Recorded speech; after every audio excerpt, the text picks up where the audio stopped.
नमो नमः। शास्त्री द्वितीय खंड के जो व्याकरण विषयक छात्र हैं, इससे पहले कक्षा में आप लोगों के साथ ऑनलाइन के माध्यम से कारक विषय में चर्चा हुई थी हम लोगों की। तो मैंने विषय में ही लिख दिया था, तो इससे आगे की चर्चा आगे की कक्षा में होगी। बस वहीं से मैं शुरुआत कर रहा हूँ, पुनः आप लोग श्रवण करें। तो द्वितीया विभक्ति की चर्चा कर रहे थे कर्मणि द्वितीया सूत्र से। उसमें कुछ उदाहरण प्रस्तुत कर रहे थे, जैसे सतेन क्रीतः सत्यः अश्वः।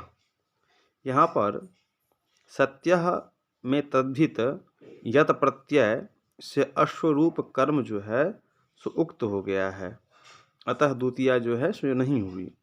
प्राप्तः आनंदः यम स प्राप्तानंदः पुरुषः। यहाँ पर कर्म रूप अन्य पदार्थ समास में उक्त हो गया है, अतः पुरुष से द्वितीया नहीं हुई। निपात से भी कर्म उक्त हो जाने पर द्वितीया नहीं होती है। जैसे विषवृक्षोपि संवर्ध्य स्वयं क्षेत्तुम सांप्रतम। यहाँ पर असांप्रतम न युज्यते, इस निपात से कर्म उक्त हो गया है, अतः विषवृक्ष से द्वितीया नहीं होती है। ऐसे तंग मूर्ख इति मन्यते, यहाँ पर इति से मूर्ख रूप कर्म उक्त है, अतः मूर्ख से द्वितीया नहीं हुई है। दूसरी सूत्र आती है तथा युक्तम चानिप्सितम। पाणिनि सूत्र है इप्सित तमवत क्रियया युक्तम अनिप्सितमपि कारकम कर्म संज्ञम स्यात्। कर्ता के व्यापार में इप्सित तम के साथ अनिप्सित भी कारक कर्म संज्ञक होते हैं।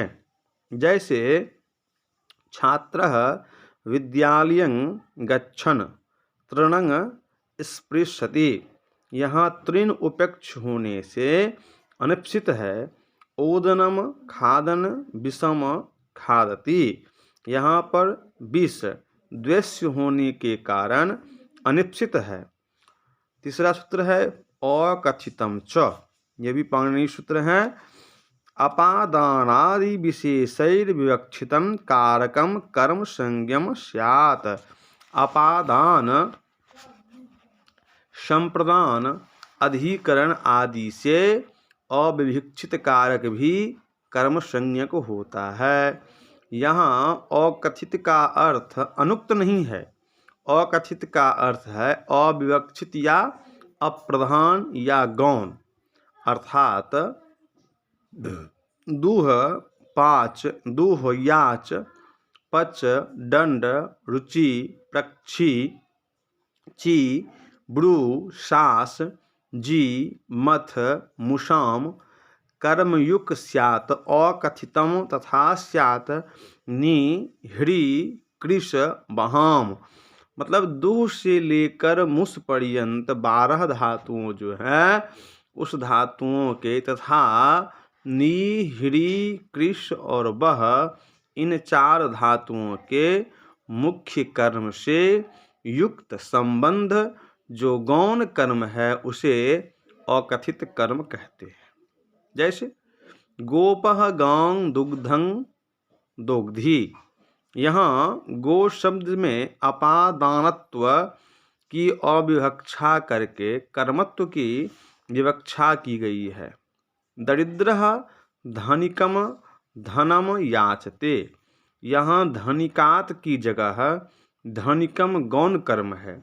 पाचकः तंडुलान ओदनम पचति में तंडुलैः की जगह तंडुलान अकथित कर्म है। राजा चौड़ान शतम दंडयति। यहाँ पर भी चौड़ेभ्यः में अपादानत्व की अविवक्षा करके कर्मत्व की विवक्षा की गई है। गोपः व्रजम गाम अवरुन्धि, यहाँ ब्रजे की जगह ब्रजंग हुआ है। शिष्यः गुरुं धर्मं पृच्छति, गुरुणा में कर्णत्व की अविवक्षा करके यहाँ कर्मत्व की विवक्षा हुई है। पूजकः वृक्षं पुष्पं चिनोति में वृक्षात की जगह वृक्षम है। पिता पुत्रम धर्मम ब्रूते, यहाँ पुत्राय में संप्रदानात्व की अविवक्षा करके कर्मत्व की विवक्षा की गई है। शिक्षकः बालम पाठम शास्ति में भी बालम बालाय की जगह है। यज्ञ दत्तः देवदत्तं शतम जयति, यहाँ देवदत्तात के स्थान में देवदत्तम हुआ है।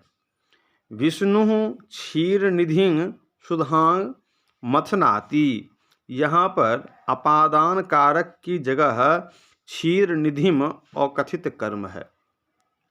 चौड़ः देवदत्तम शतम मुष्णाति में भी अपादानत्व की अविवक्षा है और देवदत्तम यह कर्म की विवक्षा है। अस्तु गोपः ग्रामं गाम नयति, विजयी स्वगृहं धनं हरति, कृषकः क्षेत्रम हलं कर्षति, भृत्यः ग्रामं भारं वहति आदि में ग्रामं स्वगृहं तथा क्षेत्रम अधिकरण कारक की जगह कर्मत्वेन विवक्षा करने पर अकथित कर्म हो गया है। यहाँ सभी खिन्न आकृति वाले शब्द अकथित कर्म हैं तथा दुग्धम आसी आदि दूसरे कर्म के मुख्य कर्म हैं। यहाँ पे विशेष करके इन पूर्वोक्त 16 धातुओं के अर्थों में और भी जितने द्विकर्मक धातुएं हैं उनके भी मुख्य कर्म से संबद्ध कर्म को अकथित कर्म कहते हैं। जैसे वामनः बलिं वसुधां या भिक्षते, अध्यापकः शिष्यं धर्मं भाषते, कथयति, वक्ति इत्यादि। अविवक्षित कारक ही अकथित कर्म होता है। इसलिए राज्ञः पुरुषं मार्गम पृच्छति इत्यादि जगहों में राज्ञः के स्थान में राजानम पुरुषम नहीं होगा क्योंकि संबंध कारक नहीं है। तीसरा है दुहादि 12 धातुओं से कर्मवाच्य में तिंग या कृत प्रत्यय गौण कर्म में होता है। इसलिए गौण कर्म ही उक्त होगा और उससे द्वितीया विभक्ति नहीं होगी, प्रथमा विभक्ति होगी।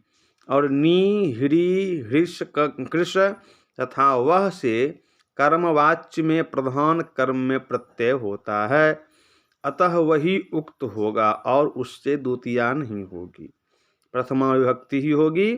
जैसे गोपेन गौ दुग्धम दुह्यते, दीनेन धनिकः धनम याचितः इत्यादि। पुरुषेन ग्रामम अजानीयते, गोपेन ग्रामं गौः नीता इत्यादि।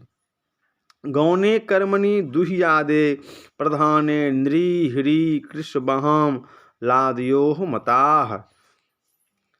अकर्मक धातुओं के योग में देशवाचक कुरु आदि, कालवाचक मास आदि, भाववाचक गोदोह आदि तथा गंतव्य मार्गवाचक क्रोश आदि शब्दों से कर्म संज्ञा होती है।